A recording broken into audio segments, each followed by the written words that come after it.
biz videoda o'tkazib olib, Instagramda boshqa videolar ko'rayotgan bo'lsak, ertaga qiyomatda Xudoga nima deymiz? Bahonani o'ylab turishimiz kerak. Chunki bir vatandoshimiz, biz muslima opamiz uyini bitkazolmasdan, havo sovib ketganidan qaltirab, yashagani sharoit yo'qligidan qiynalib tursa-yu, boshqa videolar ko'rayotgan bo'lsak, ertaga qiyomatda Xudoga nima deymiz? Bahonani o'ylab turishimiz kerak. Do'stlar, agar biz shunaqa holatga qolmasligi uchun ehsonlayim bo'lsa, tezroq bitkazishimiz kerak. Biz sentyabrda oxiri, mana oktyabr boshlandi, sovuq tushib ketyapti. Kechalari tashqarida yotadigan holati yo'q. Shuning uchun mana suvoqda o'zi bo'lib turib, do'stlar, keling bitta birlashaylik. Ehsonlayim ham 10 ming so'm bo'lsa ham ehson qilinglar.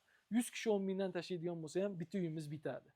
Instagramda hamon o'tiribsiz, ertaga qiyomat kuni shu Instagramda o'tirgan vaqt sarflaganligingiz uchun Xudodan so'ralmasligi uchun videomizga bitta like bosing, kommentariy yozing, storiesingizga olib chiqing, 15-20 ta do'stlarga jo'natib qo'ying. Nimaga? Yaxshi ishga sherik bo'lganman deb Alloh taologa bemalol murojaat qila olasiz, ertaga ijtimoiy tarmoq vakili sifatida. Mana shu kuningiz uchun, mana shu daqiqangiz uchun. Bu ham ehson. Xudoning oldida ertaga shu tomondan siz qutulib qolishingiz mumkin. Yaxshi ishga sherik bo'lganman.